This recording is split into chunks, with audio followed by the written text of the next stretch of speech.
श्री कृष्ण कन्हैया लाल की जय। आनन्दकन्दं प्रभुदेवचन्द्रं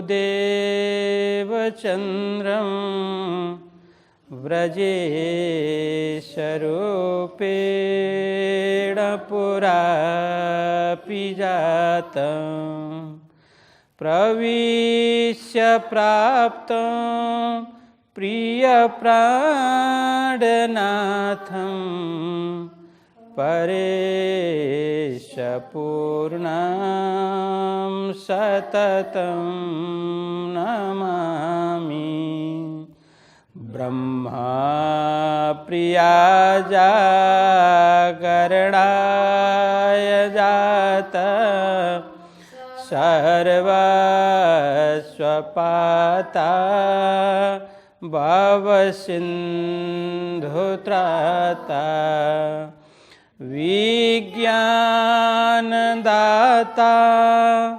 निजधर्मधाता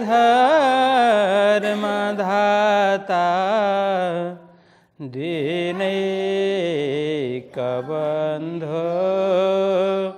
शरणं प्रपद्ये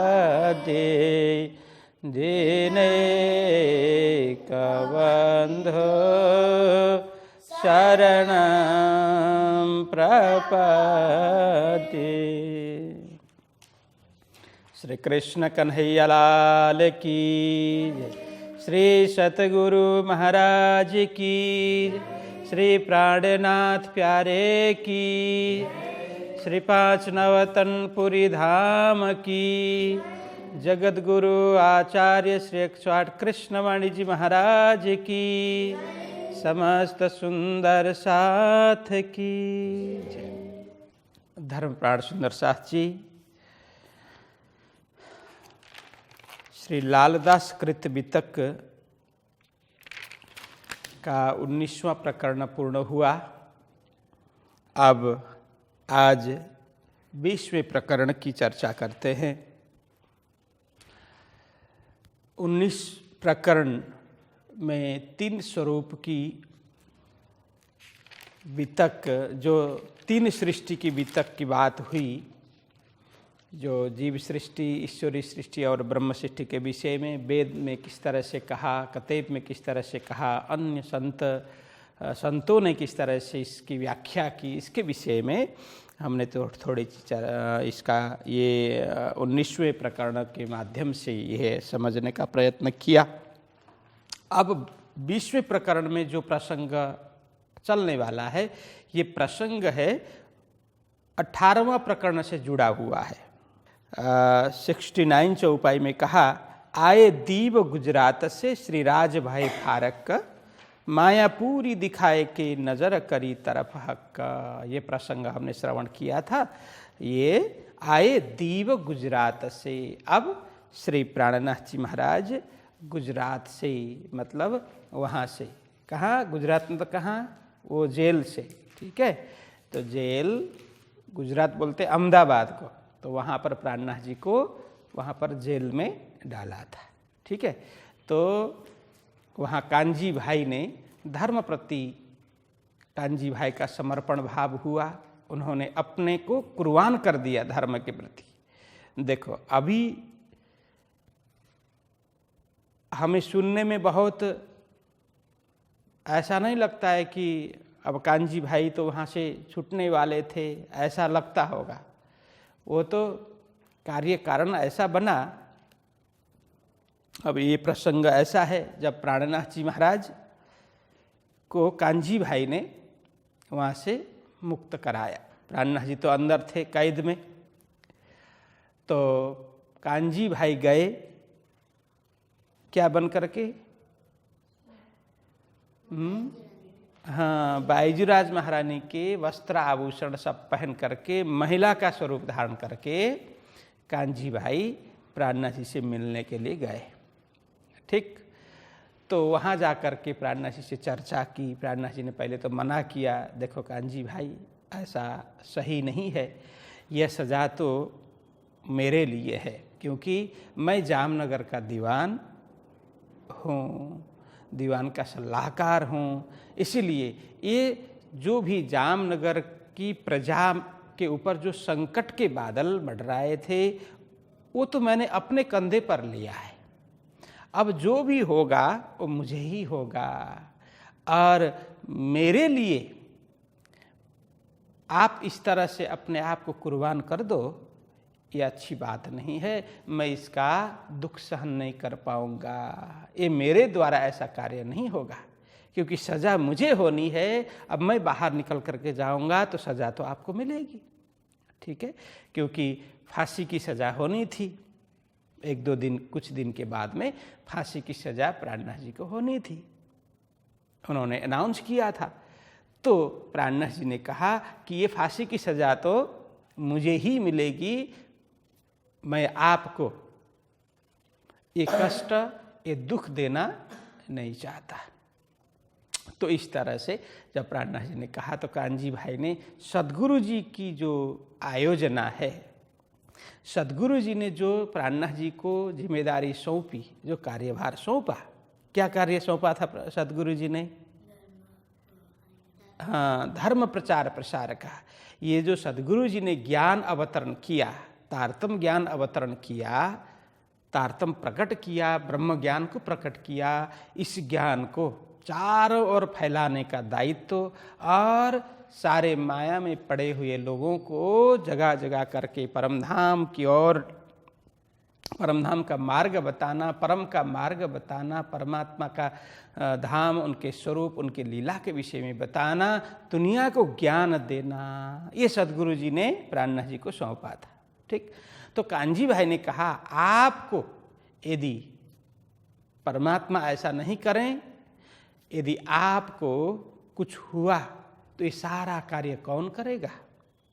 इसलिए इसके लिए भी मैं तो एक व्यक्ति हूँ, मुझे फांसी की सज़ा मिलेगी तो कुछ ज़्यादा नुकसान होने वाला नहीं है। मेरे से अन्य किसी को कुछ दुख तकलीफ और कमी नहीं होगी। मैं एक मर जाऊंगा तो अन्य कुछ भी काम बिगड़ने वाला नहीं है, लेकिन आपको कुछ हो गया तो सारे सुंदर साथ अनाथ बन जाएंगे, धर्म का प्रचार प्रसार रुक जाएगा, ब्रह्म ज्ञान का प्रचार प्रसार रुक जाएगा। इसीलिए आपको बाहर निकलना पड़ेगा।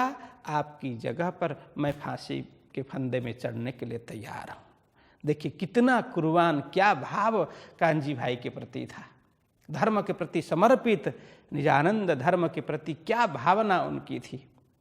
ऐसे सुंदर साथ को दिल से नमन करना चाहिए। तो उनकी बात सुनकर के प्राणनाथ जी को भी लगा तो बात तो ठीक है, लेकिन यह भी तो गलत है कि मेरी सज़ा उनको मिले, यह भी तो गलत है। तो प्राणनाथ जी ने अंदर ही अंदर राज जी से प्रार्थना की कि राज जी आप ही मार्ग दिखाइए, अब क्या करना चाहिए, उचित अनुचित मैं कुछ समझता नहीं हूँ। इस घड़ी में क्या करना चाहिए, मुझे बाहर निकलना चाहिए, नहीं निकलना चाहिए? कान्जी भाई की भावना का मैं कदर करता हूँ, लेकिन मेरे कारण से उनको फांसी की सज़ा मिले ये भी तो योग्य नहीं है। और राज्य से खूब उन्होंने प्रार्थना की। तब राज्य ने कुछ प्रेरणा की तो प्राणनाथ जी मान गए। उनको लगा होगा कुछ न कुछ अच्छा ही होगा। तब कान्जी भाई से वो सारा वस्त्र आभूषण वो स्त्री रूप धारण करके बाहर निकल जाते हैं। अब प्राणनाथ जी यहाँ विद्वान अलग अलग बात करते हैं। वितक में तो यहाँ से कहते हैं, यहाँ से फिर आए दीव गुजरात से श्री राज भाई फारक का ये 18 प्रकरण की चौपाई है। तो गुजरात से मुक्त होकर के दीप बंदर जाते हैं, ऐसा लिखा है। और ज्ञानी जन ऐसा भी कहते हैं कि नौतनपुरी धाम का दायित्व तो उनके प्रति था।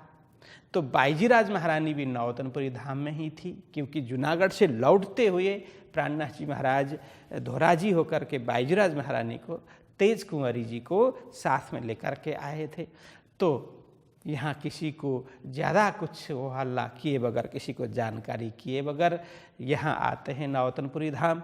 और यहाँ कुछ व्यवस्था मिला करके फिर रातों रात यहाँ से बाईजीराज महारानी को लेकर के वे दीव की ओर प्रस्थान करते हैं। तो इसका मतलब यह भी है कि पहले दीव जाने के लिए पानी जहाज में जाना होता था, तो पोर्ट था जामनगर में, अहमदाबाद में कोई पोर्ट है नहीं। इसीलिए भी हो सकता है कि प्राणनाथ जी महाराज जामनगर की ओर आए और यहाँ कुछ व्यवस्था मिला करके बिना किसी को बताए, ज़्यादा कुछ जो एकाध अपने विश्वास पात्र लोग थे उनसे चर्चा की और यहाँ से कुछ व्यवस्था मिला करके जहाज के मार्ग से दीव प्रस्थान करते हैं। तो ये प्रसंग यहाँ तक था।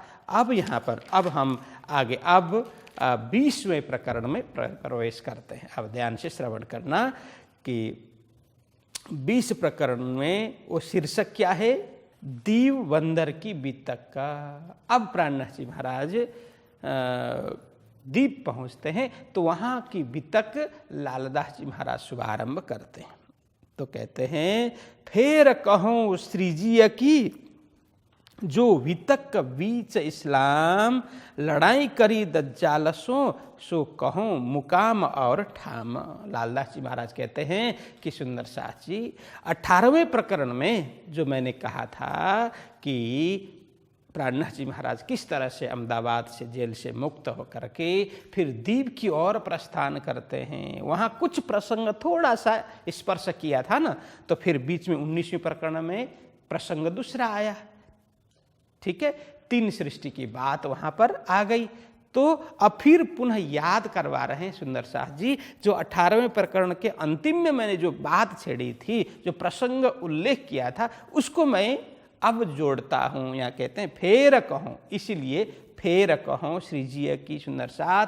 अब मैं फिर श्रीजी की जो जागरण लीला है उसके विषय में चर्चा कर रहा हूँ, वो लिख रहा हूँ। जो बीतक बीच इस्लाम, देखो धर्म प्रचार प्रसार का कार्य करते हुए जो जो भी घटना घटी, प्राणनाथ जी महाराज जो कर रहे हैं वो सुंदर साथ के खुशी के लिए, सुंदर साथ में जागनी हो, इसके लिए धर्म का प्रचार हो, इसके लिए ब्रह्म ज्ञान का प्रचार हो, इसके लिए तो कर रहे हैं। इसलिए यहाँ कहते हैं जो बीतक बीच इस्लाम, जो सत्य धर्म के प्रकाश के लिए, प्रचार प्रसार के लिए, निजानंद धर्म के प्रचार प्रसार के लिए जो जो घटना घटी, वो मजल पार करते हुए अलग अलग स्थानों में जाते हुए जो प्रसंग बना, बस उसकी बात मैं करता हूँ। तो कहते हैं लड़ाई करी दज्जालसों सो कहूँ मुकाम और ठाम। देखिए अब सदगुरु जी के समय में भी अनेक दज्जाल लोग हो गए ना। दज्जाल मतलब क्या है, दुष्ट,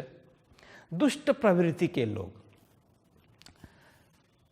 नास्तिक लोग, जो धर्म के प्रति उदासीन रहने वाले लोग, मतलब धर्म न मानने वाले लोग। जैसे हम संबोधन करते ना धर्म अनुरागी करके, धर्मानुरागी बोलते हैं ना, इसका मतलब क्या है, अनुराग मतलब प्रेम, धर्म के प्रति जिसके हृदय में प्रेम है उसको बोलते हैं धर्मानुरागी। अब धर्म के प्रति प्रेम नहीं हो तो उसको धर्मानुरागी नहीं बोलते। अब प्रेम नहीं होना अलग बात है, लेकिन जो धर्म करते हैं, सत्य मार्ग में चलते हैं, परम के मार्ग में चलते हैं, उसके मार्ग में अवरोध बनना, बार बार ऐसे धार्मिक लोगों को कष्ट पहुंचाना, दुख देना, अड़चन रूप सिद्ध होना, किसी तरह से उसका टांग खींचना, उसको बदनाम करना, बार बार प्रगति के मार्ग में अवरोध बनना।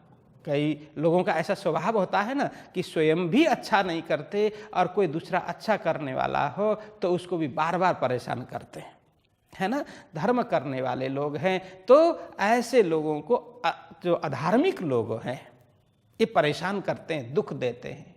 तो ऐसे को कहा दज्जाल, जिसको धर्म के प्रति विश्वास नहीं है, आत्मा के प्रति विश्वास नहीं है, परमात्मा के प्रति विश्वास नहीं है और बार बार दुख तकलीफ कष्ट दूसरों को देते हैं, ऐसे के लिए कहा दज्जाल। ऐसे लोगों से बार बार लड़ते रहे, है ना। सदगुरु जी भी उस समय कई लोगों ने उन्हें बहुत कष्ट दिया, वह भी लड़ते रहे। प्राणनाथ जी के समय में भी कई लोग ऐसे हो गए, प्राणनाथ जी भी उनसे लड़ते रहे, युद्ध करते रहे। युद्ध करने का मतलब शस्त्र अस्त्र निकाल करके खून खराबा करना, मारकाट करना, इसी को युद्ध नहीं बोलते हैं ना। कि युद्ध संघर्ष करना, दुष्टों से किस तरह से बचे रहना। दुष्ट तो बार बार अपना स्वभाव दिखाएगा ही, दुष्ट बार बार आक्रमण करेगा, लेकिन उससे किस तरह से बाहर निकलना, ये सब ये भी तो युद्ध है। ठीक है, तो या कहते लड़ाई करी द जालसो, तो प्राणनाथ जी ने किस तरह से दुष्ट लोगों के साथ में उन्होंने युद्ध किया, लड़ते रहे और आगे बढ़ते रहे। सो कहूँ मुकाम और ठाम, जागनी यात्रा के अंतर्गत कहाँ कहाँ किस प्रकार की कठिनाई आई, किस प्रकार का कष्ट आया, किस प्रकार के दुख के समय, दुख के क्षण आए, उन सबको पार करते हुए, चीरते हुए प्राणनाथ जी महाराज किस तरह से आगे निकले, उनके स्थान और उनकी जो प्रसंग वहाँ पर बना, कहाँ क्या घटना घटी, किस प्रकार की घटना घटी, किस प्रकार से वे युद्ध करते रहे, किस प्रकार से दज्जालों से उन्होंने विजय प्राप्त की, ये सारा प्रसंग अब मैं सुनाऊंगा करके लालदास जी महाराज यहाँ लिखते हैं। अब फिर वही प्रसंग जोड़ते हैं कि जब जाम वजीर बिदादई, देख कसाला दुख, हुआ हुक्म हक सुभान का, अब ये पावे सुख। अब यहाँ प्रसंग जोड़ते हैं कि सुंदर साथ जी, जब जाम वजीर बिदादई, अब ये प्रसंग कब का है? जाम वजीर ने विदा कब दिया? जामनगर में जब उनको नज़रबंद में रखा था। ठीक है, नज़रबंद में लगभग 1 वर्ष से ज़्यादा समय वहाँ रहे। तो तब जाम वजीर गया था अहमदाबाद, लौट करके आया, रानियों ने कहा, सारी वृत्तांत सारी बात कही। तो ये सारा प्रसंग सुन करके जाम वजीर को भी दुख लगा। ठीक है, तो प्राणनाथ जी को बिना कारण बेवजह दुख देने का, कष्ट देने का, नजरकैद करने का जो अपराध जाम वजीर ने, जाम राजा ने किया, जब रानियों की बात उसने सुनी, रानियों ने क्या कहा कि महाराज आपने गलत किया, अक्षम्य अपराध आपने किया, क्योंकि महाराज की कोई गलती नहीं है, ये कोई महापुरुष है, इनका जो प्रताप है, प्रभाव है, हमने देखा। सारी बात जब रानियों ने की तो राजा को भी होश आ गया, तो राजा भी थोड़ा दुखी हुआ, मनी मन, ओहो मैंने न करने का कार्य किया, ऐसा करके राजा भी दुखी हुआ। तो प्राणनाथ जी को इतना दुख दिया, इतना कसाला दिया, ये देख करके जाम राजा भी दुखी होकर के प्राणनाथ जी को विदा कर देता है। ठीक है, अब प्रसंग क्या है? फिर इसके बाद तो लंबा प्रसंग बना, जूनागढ़ गए, ये सारा प्रसंग हुआ। तो इतने में अब फिर जामनगर आए, फिर दीवान बने, फिर अहमदाबाद उनको ले जाया गया, ये सारा प्रसंग हुआ। अब यहाँ दूसरा ये लाइन है, हुआ हुकुम हक सुभान का। अब हुआ हुकुम हक सुभान का, प्राणनाथ जी को बहुत माया दिखाई, पहले भी कहा था ना, अच्छी तरह से माया राज जी ने दिखाई। तो राज जी ने यहाँ सोचा, अब सुभान, हक सुभान मतलब परमात्मा, पूर्ण ब्रह्म परमात्मा ने ऐसा सोचा कि अब बहुत हो गया, अब प्राणनाथ जी को माया खूब दिखाई, अब माया से पूर्ण रूप से मुक्त करके इनको सुखी करना है, अब दूसरा ही कार्य इनसे करवाना है, माया का कार्य करवाना नहीं है, इनसे कुछ उत्कृष्ट जो सद्गुरु जी ने पहले ही जो दायित्व सौंपा था, उसी दायित्व में इनको लगाना है, ऐसा सोचा परमात्मा ने। तो कहते हुआ हुकुम हक सुभान का, इसीलिए परमात्मा का हुक्म हुआ।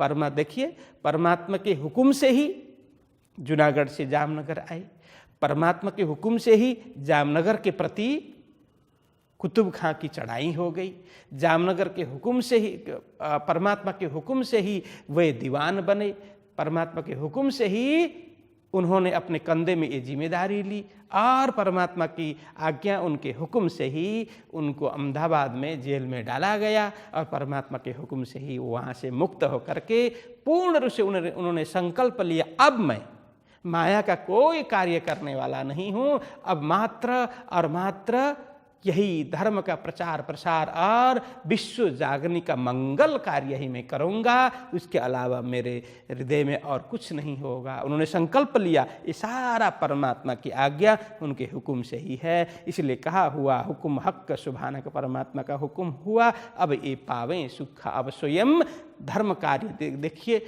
अच्छा कार्य जो कठिन भी हो, संघर्ष करना पड़े, मेहनत भी करना पड़े, खूब कष्ट हो साधना करते हुए, लेकिन सिद्ध होने के बाद बड़ा सुख मिलता है, बड़ा आनंद मिलता है। फल मिलने के बाद बड़ा आनंद मिलता है। जैसे कृषक खूब मेहनत करके फसल उगाते हैं, है ना, खेती करते हैं, जब अनाज पक जाता है, जब घर में आता है तो कृषक को कितना आनंद आता है। इसी तरह से विद्यार्थी जब खूब मेहनत करके पढ़ते हैं और पढ़ते हुए उनको मार भी पड़ती है, अनेक प्रकार के कष्ट भी होते हैं, मन भी नहीं लगता है, नींद भी आती है, अनेक प्रकार की बात बनती है, ठीक है। लेकिन ध्यान से मेहनत से जब एग्ज़ाम देंगे, जब उसका परिणाम आएगा, अच्छा पास होंगे तो खुशी होगी कि नहीं होगी, कितना अच्छा लगेगा, खुशी मिलेगी, आनंद मिलेगा ना। तो इसी तरह से जो महान लोग ऐसे ही है, खूब अच्छी तरह से परिश्रम करते हैं कि परोपकार करते हैं। परोपकार में उनको मिलना कुछ नहीं है, मिलना क्या है, आनंद ही मिलना है। बाह्य वस्तु कुछ मिलने वाली नहीं है, लेकिन आत्म शांति मिलती है। इसके लिए कहा कि अब ये पावें सुख, ऐसा कार्य विश्व जागरण का महान कार्य करके प्राणनाथ जी भी स्वयं सुखी होंगे और उनके द्वारा ऐसे कार्य से विश्व के लोग जन जन भी सुखी होंगे, ये अर्थ है। तो कहते हैं, तब गुजरात से आए दीव में भाई साथी जयराम के घर, उठ मिले आनंद सो बड़ो सुख पायो देख कर। तो यहाँ कहते हैं लालदास जी महाराज कि सुंदर साथ जी गुजरात से प्राणनाथ जी महाराज अब दीप बंदर पहुँचे। कहाँ पर, भाई साथी जयराम के घर। साथी मतलब सुंदर साथ, और दूसरा उनके साथी थे, मतलब सदगुरु जी के शिष्य थे, गुरु भाई थे। तो 313 जो सुंदर साथ सदगुरु जी ने जागने की थी, 313 ब्रह्मात्माओं ने सदगुरु जी से तारतम महामंत्र ग्रहण किया था। उनमें से एक जयराम भाई कंसरा भी थे। इसीलिए कहा भाई साथी जयराम के घर। बस अब जयराम भाई के घर में प्राणनाथ जी महाराज पहुंच गए दीप बंदर में। उठ मिले आनंद सो बड़ो सुख पायो देख कर। कहते हैं प्राणनाथ जी महाराज को देख करके जयराम भाई भी बड़े खुश हो गए, बड़े प्रसन्न चित्त वे हो गए, और जो बैठे थे प्राणनाथ जी को देखते ही बस खड़े हो गए और वो गले मिलते हैं, क्योंकि प्राणनाथ जी भी सदगुरु जी के शिष्य है और जयराम भाई भी सदगुरु जी के शिष्य हैं। तो गुरु भाई मिल गए तो दोनों हर्षित हो गए, आनंदित हो गए और ऐसे अंकबाल करते हैं, गले मिलते हैं। उठ मिले आनंद सो बड़ो सुख पायो देख कर। प्राणनाथ जी को देख करके प्राणनाथ जी को अपने निवास में दीप बंदर में अपने घर में देख करके जयराम भाई को बड़ा आनंद आया, बहुत सुखी हो गए, उन्हें बहुत खुशी मिली। लगा खेम कुशल पूछने कहाँ से पधारे श्री मिहिराज, हमसो कहो हकीकत इत पधारे कौन काज। अब जयराम भाई पूछते हैं, लगा खेम कुशल पूछने। देखो ये खेम शब्द संस्कृत का क्षेम शब्द से आया है, क्षेम, तो क्षेम कुशल बोलते हैं कि कुशल मंगल, मतलब कुशल मंगल की बात है। लगा खेम कुशल पूछने, कौन, जयराम भाई पूछते हैं कि कहाँ से पधारे मिहिराज। है मिहिराज जी, आप कहाँ कहाँ होकर के कहाँ से यहाँ पधारे। जैसे यहाँ भी कोई सुंदर साथ आते हैं तो हम भी पूछते हैं ना कि आप सीधा अपने घर से आए या अन्यत्र कहीं होते हुए आए, कहाँ से आना हुआ, ऐसा पूछते हैं ना। तो जो परिचित है तो उनको तो पूछते हैं आप सीधा घर से आए या अन्य कहीं होते हुए आए, ऐसा पूछते। अपरिचित हो तो सीधा पूछते कहाँ से आना हुआ, ऐसा पूछते हैं ना।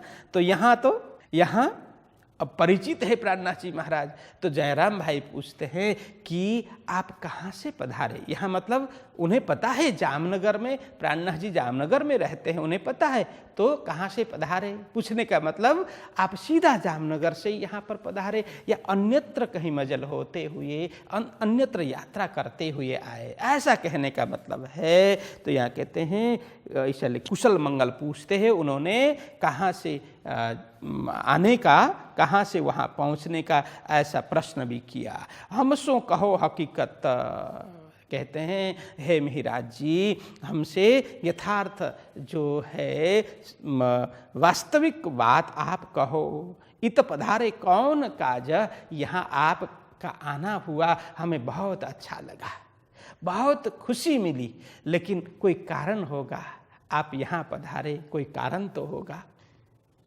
कैसे आना हुआ, कैसे हमारे पर कृपा की आपने, ऐसा करके विनम्रता के साथ में वे पूछते हैं।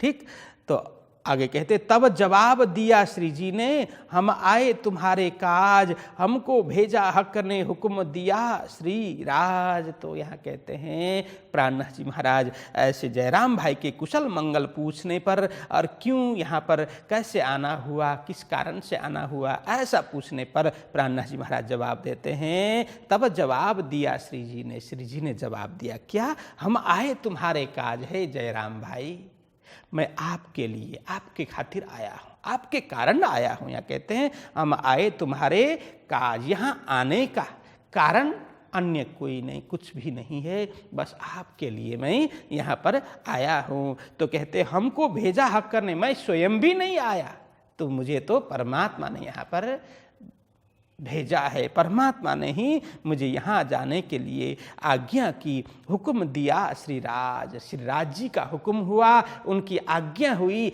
आप दीप बंदर जाओ जयराम भाई के घर में और वहाँ जाकर के धर्म का कार्य करो, जयराम भाई को पुनः जागृत करो, ऐसा मुझे धामधनी की आज्ञा हुई, आदेश हुआ, उनके हुक्म से मैं यहाँ पर पहुँचा हूँ, ऐसा कहते। तो ढूंढ काढ़ो साथ को, माया से करो खबर, याद करो निज धाम को, चलो राह इस्लाम पर। तो कहते हैं कि हे जयराम भाई, राज्य ने, पूर्ण ब्रह्म परमात्मा ने हमें क्या आज्ञा की, तो कहते ढूंढ काढ़ो साथ को।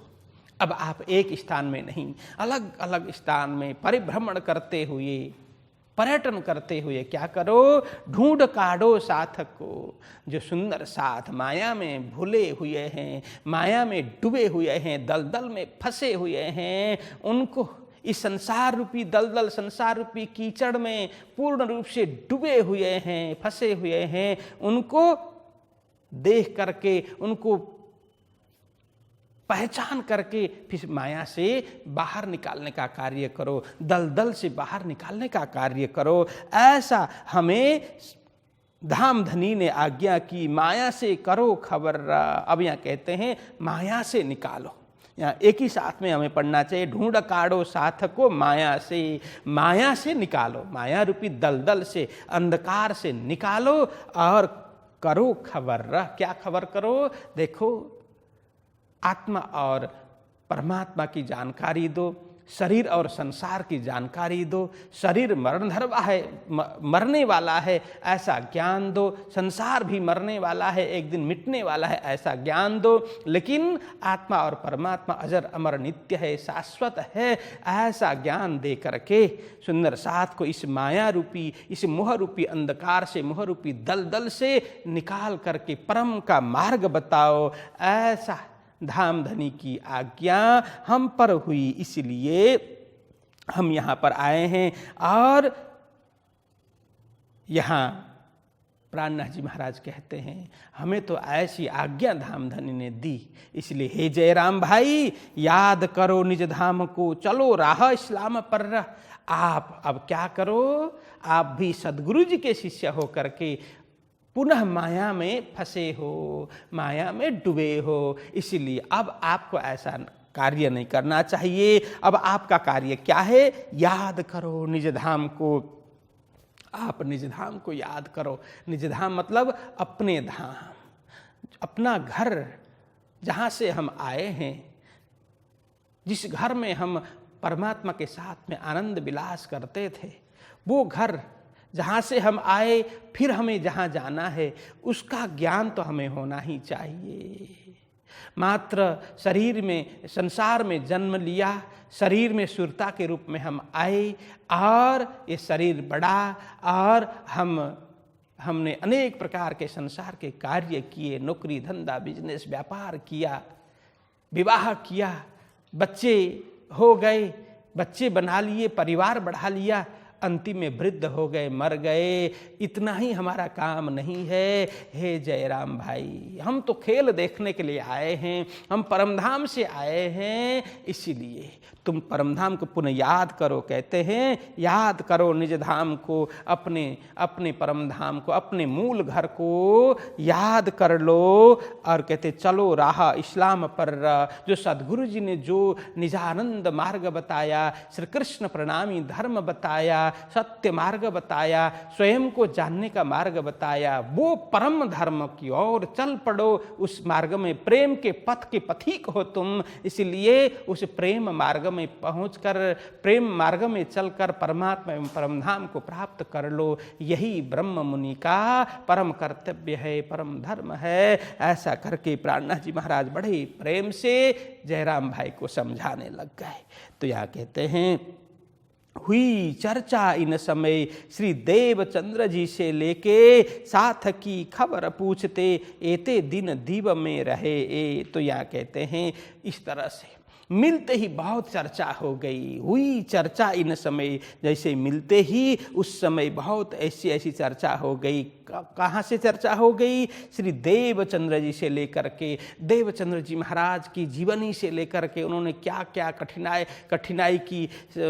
का सामना किया, किस तरह से साधना की, किस तरह से ज्ञान प्राप्त किया, किस तरह से पूर्ण ब्रह्म परमात्मा अक्षरातीत श्री कृष्ण जी के दर्शन किए, किस तरह से श्री कृष्ण जी ने तारतम मंत्र प्रदान किया, किस तरह से ज्ञान प्रदान किया, किस तरह से उन्हें ये धर्म स्थापना की आज्ञा दी, किस तरह से नौतनपुरी धाम की स्थापना हो गई, किस तरह से सारे सुंदर साथ मिल गए, किस तरह से सदगुरु जी ने एक एक पहचान करके मंत्र दिया, फिर सुंदर साथ अपने अपने कार्य में व्यस्त हो गए। और सदगुरु जी ने कितना बड़ा कार्य किया, सबको जगाने का कार्य किया। अंतिम में सदगुरु जी ने किस तरह से इस पंचभौतिक शरीर को छोड़ा, यह लीला संवरण की, और किस तरह से अन्य व्यवस्था होती गई, और जामनगर में किस तरह से वाणी का अवतरण हो गया, किस तरह से वहाँ पर जूनागढ़ में वृतांत बना, फिर वहाँ से आकर के जामनगर में कहते हैं किस तरह से मैं मंत्री बना, फिर जाकर के अहमदाबाद में जो घटना घटी, वो सारा प्रसंग सदगुरु जी से लेकर के अभी तक जो भी प्रसंग बना सब कुछ सुनाते हैं जयराम भाई कंसारा को। इसलिए कहते हैं हुई चर्चा इन समय श्री देवचंद्र जी से लेके साथ की खबर पूछते, एते दिन दीव में रहे। अब कहते अब प्राणनाथ जी महाराज दीव, अब चर्चा करते भी चर्चा भी दीप में पहुंचाते हैं। कहते हैं दीप में आप रह रहे हैं, इतने सालों से यहाँ रहते हैं, और दीप में अन्य भी तो कितने सुंदर साथ हैं, तो सबका क्या कुछ है, सबका कुशल मंगल तो है, सबका अच्छा चल रहा है, क्या कुछ व्यवसाय करते हैं, आजीविका का क्या कुछ साधन है, धर्म के प्रति क्या कुछ करते हैं। तो कहते एते दीन दीव में रहे, आप इतने दिनों से दीप में रह रहे हैं। और आगे प्रसंग बताते हैं, अब कहते हैं देखो कौन साथ तुम काढ़िया, किनको राह बताए, तुम साथी श्री देवचंद्र जी के नूर रोशनी न दिल में ले आए। ये चौपा याद कर लेना। हाँ, कौन साथ तुम काढ़िया। अब कहते हैं प्राणनाथ जी महाराज, हे जयराम भाई, मैं पूछता हूँ, आप इतने समय से यहाँ रहते हैं, आप सदगुरु जी के शिष्य हैं, सदगुरु जी से ज्ञान प्राप्त कर लिया, 313 चुने हुए ब्रह्म मुनियों में आप एक हैं। अब बताइए कौन साथ तुम काढ़िया। तो सदगुरु जैसे समर्थ सदगुरु, देवचंद्र जी महाराज जैसे समर्थ सदगुरु जी हमें मिले।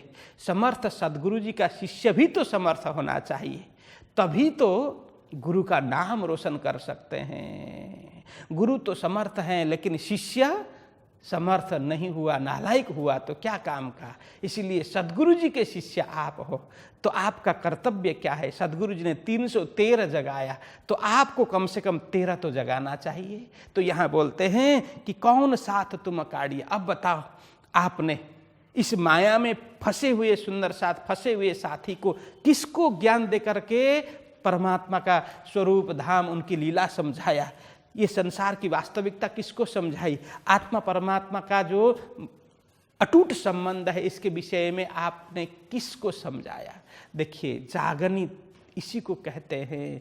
हम तो जागे, हम स्वयं ज्ञान प्राप्त करें, ठीक है, फिर उतने में रहें तो ये अच्छी बात नहीं है। समर्थ गुरु के शिष्य को ऐसा कार्य करना चाहिए कि हम तो जागे, हमें जो ज्ञान मिला वो कम से कम 13 जने, सदगुरु जी ने 313 जगाया, तो कम से कम हम अपने जीवन में किसी को समझा करके, किसी को ज्ञान दे करके, अपने गुरु के पास में पहुंचा करके, प्रेम से हो, किसी भी तरह से हो, तो उनको समझा करके यह सत्य धर्म की ओर लगाएं।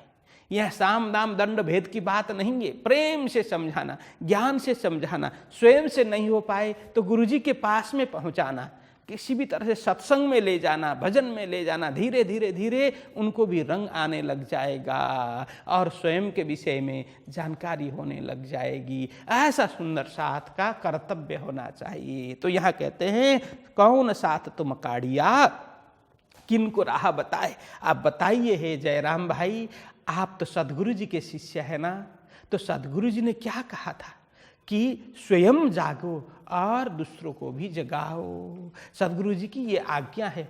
स्वयं जागृत होकर के फिर बैठे रहो ऐसा नहीं, और मंत्र लेकर के उसको जप किए बगैर रहो तो फिर वो जागनी नहीं है, वो तो फिर वो ज्योति बुझ जाएगी। इसीलिए उस ज्योति में बार बार क्या करना पड़ेगा, तेल या घी डालना पड़ेगा, तभी ज्योति जगेगी, जलती रहेगी। तो जप करने का मतलब यही है, उसमें घी डालते रहो, प्रेम रूपी घी डालते रहो, जप करते रहो और वही प्रकाश दूसरे को भी देते रहो। तो समर्थ सदगुरु, समर्थ गुरु के शिष्य को तो ऐसा करना चाहिए। और आपने तो सदगुरु जी से ज्ञान लिया, सदगुरु स्वयं परमात्मा के अवतार स्वरूप है, उनके दर्शन किए, उनसे चर्चा श्रवण की, ज्ञान प्राप्त कर लिया, फिर आकर के मोह माया में बिल्कुल फंसे रहे। ये ब्रह्म मुनि का कार्य नहीं है। यहाँ कहते हैं अब किनको राह बताए। आपने कहो सदगुरु जी ने बताया हुआ मार्ग, जो परा प्रेम लक्षणा जो भक्ति है उसके द्वारा पूर्ण ब्रह्म परमात्मा को प्राप्त किया जा सकता है। अक्षरातीत पूर्ण ब्रह्म परमात्मा का धाम परम धाम है और वहाँ के मालिक श्री कृष्ण जी है, उनकी हम सारी अंगना है और वहीं हमें सबको जाना है। ऐसा करके सदगुरु जी ने यह ज्ञान दिया था। आपने बताओ किन किन को यह ज्ञान दिया, किसको समझाया। इस तरह से वो पूछ रहे हैं। तुम साथी श्री देवचंद्र जी के, आप तो सुंदर साथ किनके हो,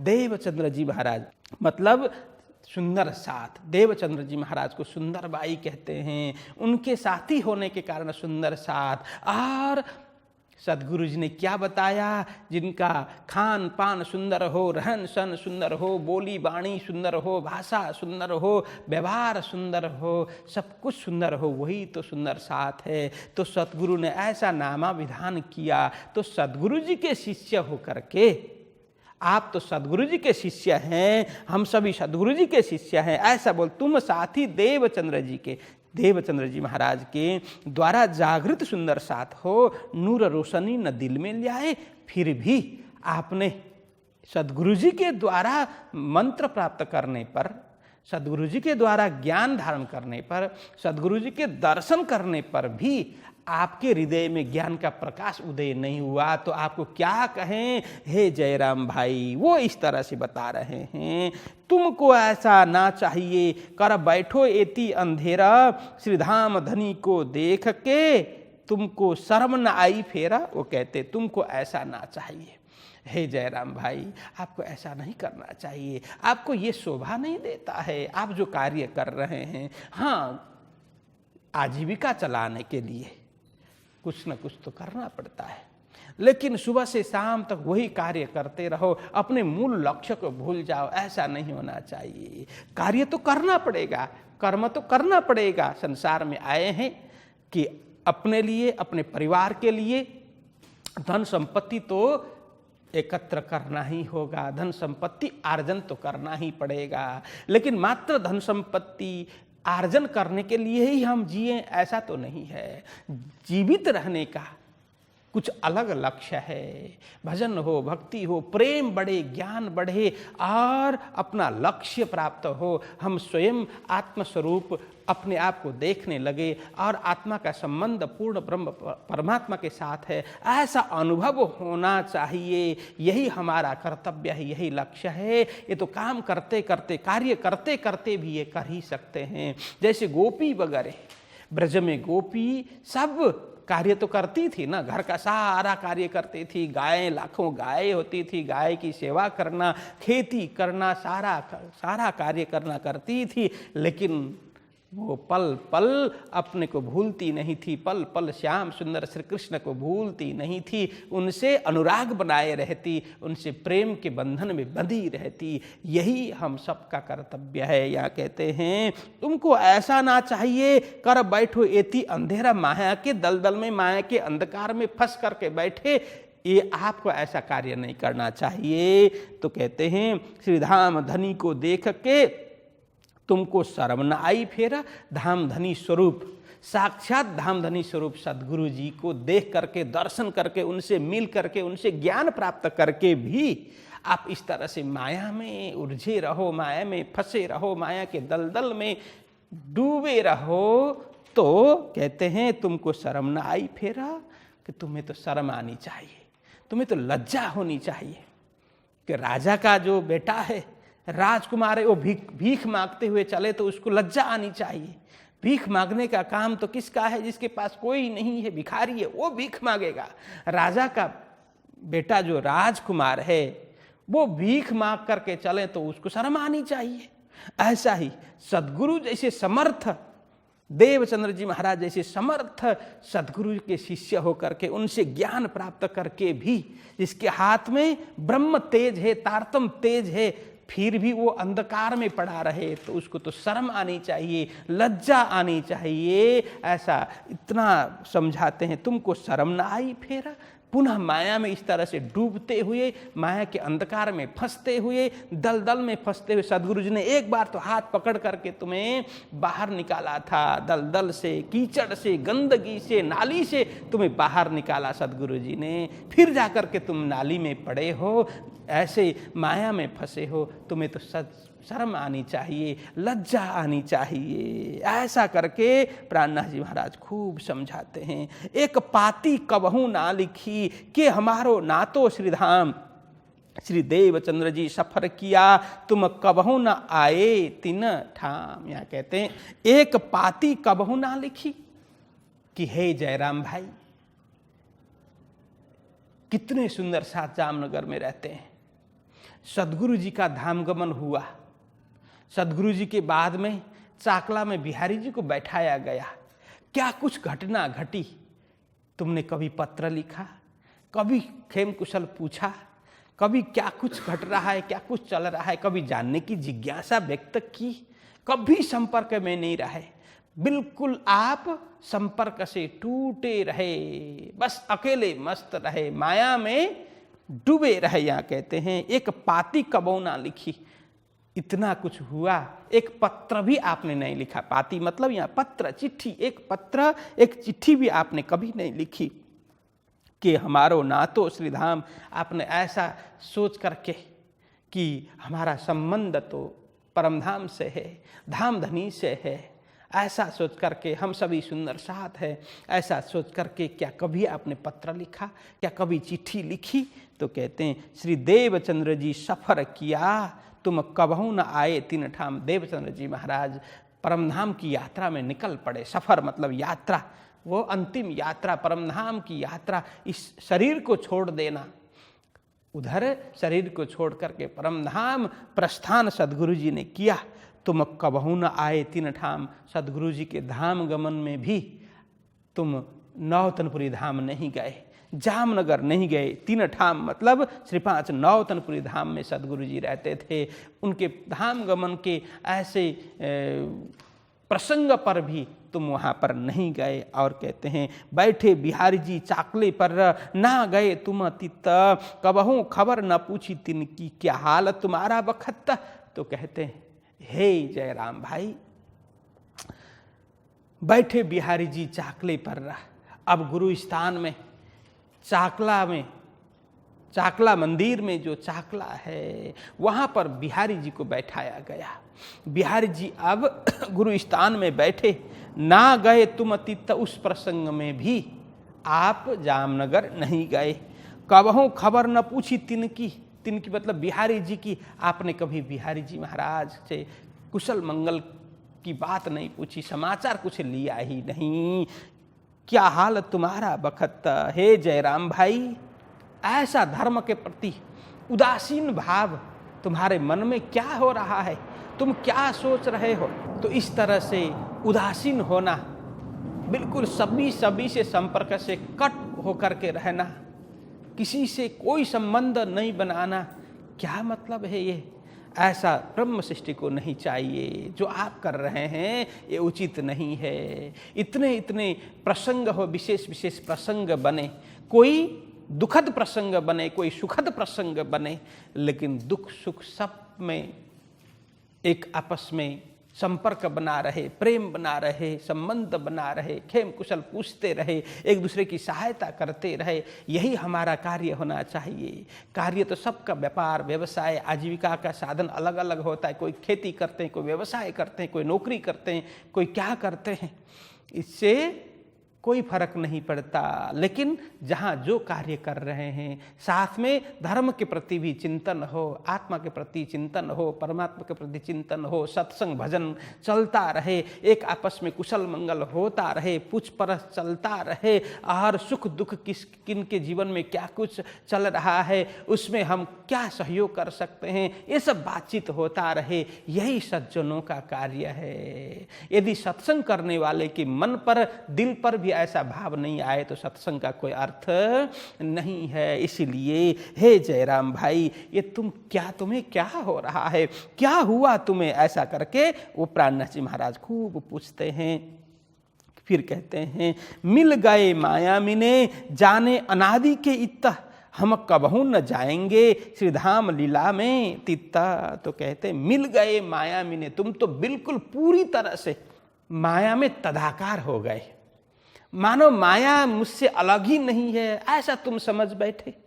माया में मिल गए हो, रचपच गए हो, बिल्कुल ही माया के फंदे में, माया के गोद में जाकर के तुम बैठ गए हो। कहने का मतलब मिल गए माया में, बिल्कुल माया में ही तुम मिल गए, जाने अनादि के इत, तुम्हें ऐसा लग रहा है। हे जयराम भाई, आप ऐसे सोच रहे हो कि मानो अनादि काल से मैं यही हूँ और अनादि काल तक मैं ही इसी संसार में रहने वाला हूँ, ऐसा आप सोच रहे हैं। कहते हैं जाने अनादि के इत्ता, इस संसार में मानो कि अनादि काल से मैं यहाँ हूँ और अनादि काल तक मैं यहीं रहने वाला हूँ, मुझे कुछ होना नहीं है, ऐसा आप सोच रहे होंगे।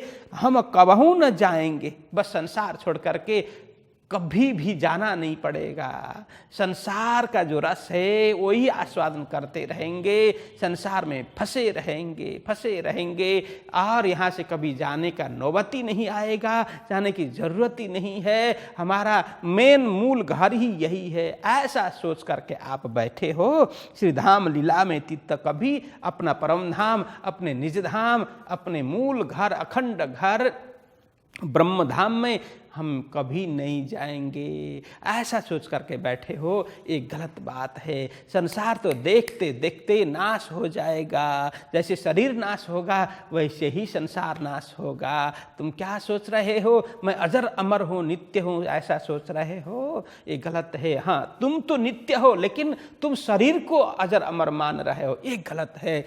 शरीर तो देखते देखते कब छूट जाएगा, श्वास चलते चलते कब रुक जाएगी, उसकी कोई भरोसा नहीं है, कोई गारंटी नहीं है। तो ऐसा हम अपने नज़रों के सामने देख रहे हैं। अपने स्वजन, प्रियजन, बंधु बांधव जन हमें छोड़ छोड़ करके चले जा रहे हैं। कल तक हमारे साथ काम कर रहे होंगे, मौज मस्ती कर रहे होंगे, अब कब वो बिछड़ चुके होंगे ये हमें ही पता नहीं है। देखते देखते भी हम अंधे बने हुए हैं। हम सोचते हैं हम तो अजर है, अमर है, हमारे प्रियजन हमें छोड़ करके जा रहे हैं, लेकिन हम क्या सोचते हैं, नहीं नहीं, हम तो कभी जाने वाले नहीं है, हम तो सदा सर्वदा यहीं रहने वाले हैं। ऐसा हम सोचते हैं, ऐसे अज्ञान में हम पड़े रहते हैं। तो कहते हैं कि आप भी ऐसा ही सोच रहे हैं जयराम भाई, कि आप भी ऐसा ही तो सोच रहे हैं कि हम संसार से छोड़ कर के परमधाम हमें जाना नहीं है। परमधाम कहाँ है क्या पता, इस अज्ञान में आप पड़े रहे हैं, ये अच्छी बात नहीं है। तो कहते हैं तुमको ऐसा न चाहिए, देखो अपनी बुनियाद, तुम श्री देवचंद्र जी के साथी, गिरोह पैगंबर आद। तो कहते हैं जयराम भाई आपको ऐसा नहीं करना चाहिए, ऐसी अज्ञानावस्था में आपको नहीं रहना चाहिए, ऐसी गहन नींद में आपको नहीं सोना चाहिए। तो तुमको ऐसा ना चाहिए, देखो अपनी बुनियाद, अपने मूल देखो। मूल मतलब मूल, अपना मूल स्वरूप, हम कहाँ से आए हैं, ये सृष्टि कहाँ से क्यों बनी है, सृष्टि बनने का तात्पर्य क्या है, क्या कारण है, हम किसके साथ संबंध रखते हैं। तो उन्होंने पहले ही बताया, देखो सद्गुरु जी के शिष्य हो, आपको तो सद्गुरु जी ने ब्रह्म सृष्टि माना है, क्योंकि सद्गुरु जी ने ब्रह्म मुनि ब्रह्म सृष्टि सिवाय किसी को मंत्र दिया ही नहीं, तारतम दिया ही नहीं। इसीलिए आप तो ब्रह्म धाम के रहने वाले, ब्रह्म के साथ में संबंध रखने वाले, ब्रह्म अंगना हो, ब्रह्म की ही अंगना हो, इसलिए ब्रह्म अंगना, ब्रह्म सृष्टि हो। तो आपका मूल तो परमधाम है, और परमधाम में जो मूल तन है, आपका मूल तन कहाँ पर, मूल मिलावा में है। वहाँ बैठे बैठे राज जी ने खेल दिखाया, यह मात्र सुरता के रूप में हम खेल देखने आए हैं। इसलिए कहा देखो अपनी मूल, अपनी बुनियाद, अपनी आत्मा के मूल स्वरूप को देखो, मूल तन को देखो, जो मूल मिलावा में विद्यमान है। तुम श्री देवचंद्र जी के साथी, आप तो देवचंद्र जी के शिष्य हो, देवचंद्र जी के साथी हो। गिरोह पैगंबर आद, कहते हैं गिरोह मतलब समूह, किनके, कि सद्गुरु जी के। पैगंबर यह मतलब साक्षात पूर्ण ब्रह्म परमात्मा के अवतार स्वरूप सद्गुरु श्री देवचंद्र जी महाराज, यहाँ उन्हें पैगंबर कहा है। तो उन्होंने जो संगठन बनाया, जो उन्होंने सुंदर साथ एक संगठन बनाया, जो भी उनके शिष्य बनते हैं सबको सुंदर साथ कहा, तो उनके संगठन के सदस्य आप हो। तो कहते हैं आपको ऐसा कार्य माया में भूलने का ये कार्य नहीं करना चाहिए। तो कहते हैं तिन सामे तुम ना देखा, के खाविंद हमारा कित्ता, हम आए माया देखने, क्यों ऐसा भूलें इत्ता। तो कहते हैं तिन सामे तुम ना देखा। तो सद्गुरु जी जब तक थे उनसे मंत्र प्राप्त आपने कर लिया, लेकिन उनके बताए हुए मार्ग में आप नहीं चले। यहाँ सामे नहीं दिखा, मतलब तिन सामे तुम ना देखा, मतलब सद्गुरु जी से ज्ञान तो लिया, मंत्र तो लिया, लेकिन उनके कहे अनुरूप नहीं चले। देखिए हम किसी को मानना किसको बोलते हैं, केवल फोटो पूजा करने से मानना नहीं होता है, लेकिन उनकी कहे अनुरूप, उनकी बात अनुरूप हम चलें, उनके बताए मार्ग पर हम चलें, उनके पद चिन्ह पर चलें, तो उनको माना हुआ कहा जाता है। तो कहते हैं सद्गुरु जी आप सद्गुरु जी के शिष्य आप हैं, लेकिन सद्गुरु जी ने जो मार्ग बताया, जो ज्ञान दिया, उसका अनुसरण आपने नहीं किया, उस ज्ञान के अनुरूप आप नहीं चले। कहते हैं कि खाविंद हमारा कित्ता, कभी आपने स्वयं के विषय में भी कभी प्रश्न नहीं किया, जिज्ञासा नहीं की, और नहीं तो खाविंद मतलब हमारे मालिक, हमारे स्वामी, हमारे आधार परमात्मा के विषय में आपकी कभी जिज्ञासा नहीं हुई। कहाँ परमात्मा कहाँ रहते होंगे, क्या करते होंगे, उनका कैसा स्वरूप होगा, उनका धाम कैसा होगा, उनसे हमारा क्या संबंध होगा, कभी आपने विचारा, कभी सोचा, ये करके प्रश्न करते हैं। हम आए माया देखने, क्यों ऐसा भूलें इत हे जयराम भाई, हम माया देखने अवश्य में आए हैं, खेलने नहीं आए। लेकिन हम खेल यहाँ खेलने लग गए। माया देखने का हमें अधिकार है, खेलने का नहीं।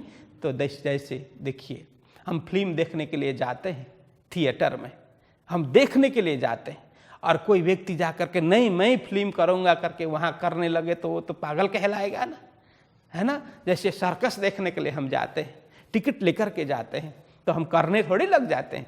देखने वाले अलग है, करने वाले अलग हैं। तो प्राणनाथ जी महाराज यहाँ बोलते हैं हम यहाँ देखने के लिए आए हैं, हम सर्कस करने वाले नहीं हैं, हम फिल्म देखने के लिए आए हैं, हम स्वयं फिल्म करने लग गए। तो ये ऐसी बात ठीक नहीं है, ऐसा कार्य ठीक नहीं है। ये इसीलिए कहते हैं हम आए माया देखने, हम अवश्य में जरूर माया देखने के लिए आए हैं धाम धनी की आज्ञा से, परंतु भूल करके हम स्वयं खेलने लग गए, वहाँ रोने धोने लग गए। अब फिल्म देखते देखते हम तदाकार हो गए फिल्म में। जैसे किसी का वियोग का प्रसंग आया, फिल्म में दुख का प्रसंग आया, तो वहाँ रोने लग गए, जोर जोर से रोने लग गए।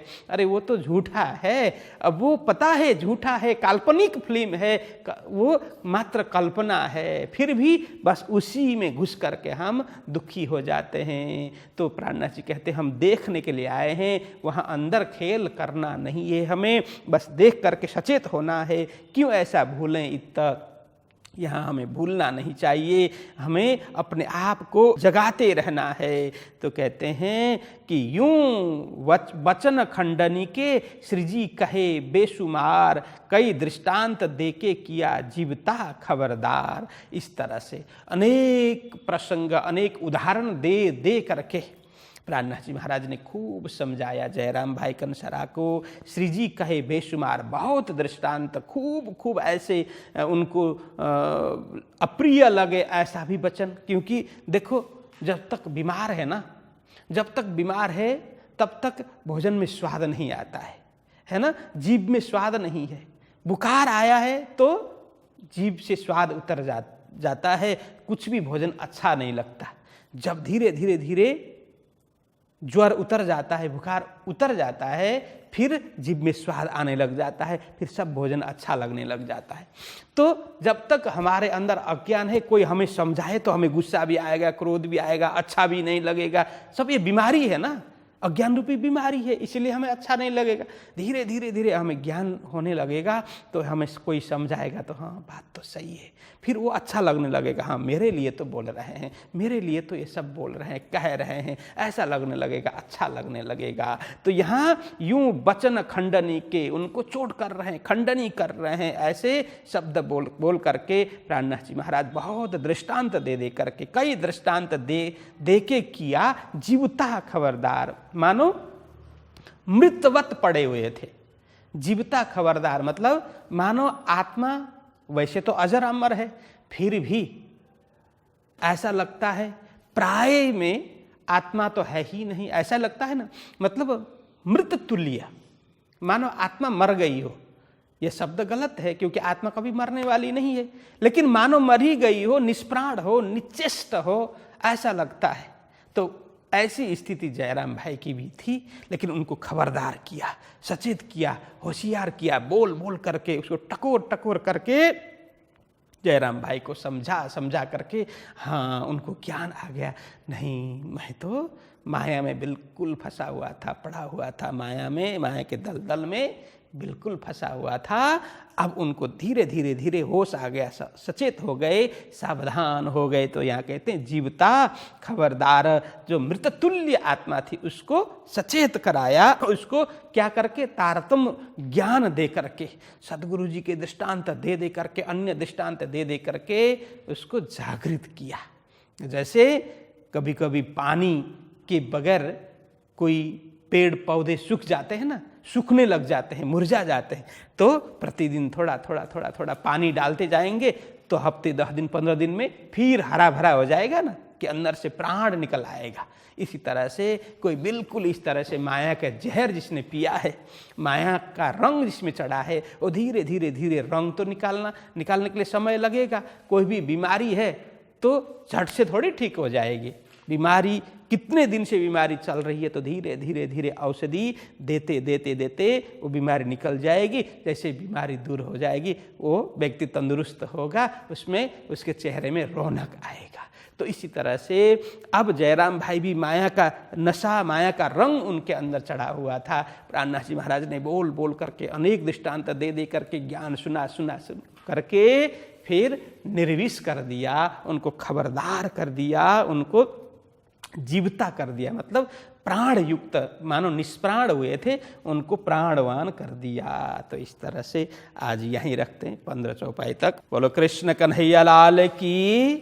यूं बचन खंडनी के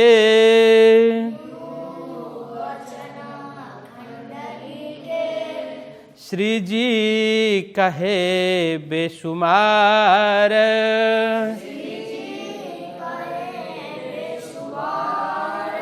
कई दृष्टांत दे के किया,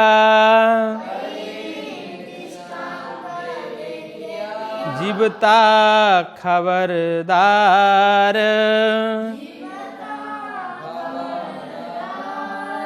जीवता खबरदार।